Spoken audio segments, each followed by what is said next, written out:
बॉलीवुड के बहुत से फनकारों ने अपनी मकबूलियत का फायदा उठाते हुए मैदान सियासत में कदम रखा। इन्हीं में एक फनकार राजेश खन्ना भी थे, जिनकी मैदान सियासत में मकबूलियत ने बीजेपी के हामियों को परेशानी से दो चार कर दिया था। राजेश खन्ना 1991 में होने वाले भारतीय आम इंतखाबात में कांग्रेस पार्टी के टिकट पर भारतीय जनता पार्टी के इंतहाई तजुर्बाकार सियासतदान लाल कृष्ण आडवाणी के खिलाफ खड़े हुए थे। काका के नाम से मकबूल सुपरस्टार राजेश खन्ना ने अपने मद्दे मुकाबिल बीजेपी के रहनुमा आडवाणी का सख्त मुकाबला किया। आडवाणी के मुकाबले में राजेश खन्ना को सिर्फ 1589 वोट कम पड़े, जिसकी वजह से वो कामयाब नहीं हो सके। मुसन्निफ यासिर उस्मान राजेश खन्ना की Sawane Hayat Rajesh Khanna the untold story में लिखते हैं कि वोटों की गिनती के वक्त राजेश खन्ना को अपने हरीफ पर वाज़ेह बरतरी हासिल थी, जिसकी तस्दीक रिटर्निंग अफसर ने भी की थी।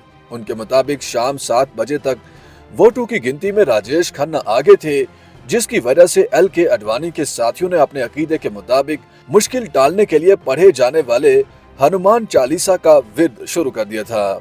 हतमी नतीजे का वक्त करीब आने लगा तो राजेश खन्ना के सपोर्टर्स जश्न की तैयारी में मसरूफ हो गए और गिनती के वक्त उनका कोई नुमाइंदा वहां मौजूद नहीं था। कुछ ही देर बाद नताइज का ऐलान हुआ तो आडवाणी को 1500 से ज्यादा वोटों की लीड हासिल हो गई। मुसन्निफ के मुताबिक राजेश खन्ना ने इस नतीजे को मानने से ही इनकार कर दिया था, लेकिन उस वक्त हतमी नताइज का ऐलान हो चुका था। ताहम बाद में उन्होंने इसी हल्के से ज़िमनी इंतखाब में भी हिस्सा लिया था, जहां उन्होंने अदाकार शत्रुघ्न सिन्हा को 25,000 वोटों से शिकस्त देकर कामयाबी समेटी थी। 1991 में होने वाले इंतखाबात में पार्टी के सदर और साबिक भारतीय वज़ीर-ए-आज़म राजीव गांधी ही राजेश खन्ना को सियासत में लेकर आए थे।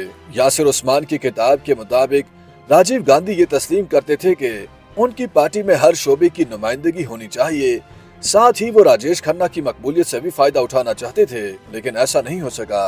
Rajesh Khanna the untold story में दर्ज है कि सुपरस्टार ने इलेक्शन से कबल हिंदुस्तान टाइम्स की रिपोर्टर गार्गी पारसाई को एक रात फोन करके कहा कि वो नई दिल्ली के सहाफियों की सपोर्ट न मिलने पर रंजीदा हैं। अगली सुबह राजेश खन्ना के सेक्रेटरी ने सहाफी से गुज़श्ता रात की जाने वाली फोन कॉल पर माजरत की, लेकिन मामला यहाँ खत्म नहीं हुआ, बल्कि ज़िमनी इंतखाब से कबल भी इस जैसा एक और वाक़या पेश आया। अपनी खुद नविश्त एनीथिंग बट खामोश में अदाकार शत्रुघ्न सिन्हा लिखते हैं कि 1991 के इलेक्शन के ज़िमनी इंतखाबात की वजह से उनके और राजेश खन्ना के ताल्लुकात में ऐसी खलीज पैदा हुई जो हमेशा बरकरार रही।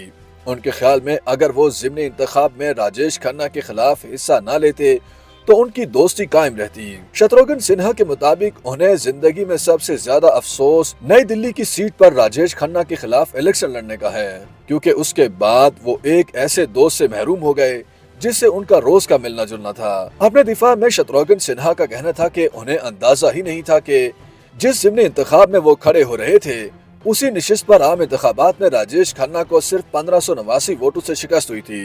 एक इंटरव्यू में शत्रुघ्न सिन्हा ने कहा था कि उन्होंने राजेश खन्ना को बार बार समझाने की कोशिश की कि वो उनके खिलाफ इलेक्शन नहीं लड़ रहे, बल्कि सियासी जमात के खिलाफ इलेक्शन लड़ रहे हैं, लेकिन राजेश खन्ना इससे मुतमईन नहीं हुए। YouTube पर गूगली न्यूज देखने के लिए youtube.com की सर्च बार में गूगली न्यूज TV टाइप करें। गूगली न्यूज के पेज पर सुर्ख रंग के सब्सक्रिप्शन वाले बटन पर क्लिक करना ना भूलिए। YouTube पेज पर अपलोड होने वाली वीडियोस से बाखबर रहने के लिए बेल आइकन पर क्लिक कीजिए। आपको हर नई वीडियो के बारे में नोटिफिकेशन मौसूल हो जाएगा।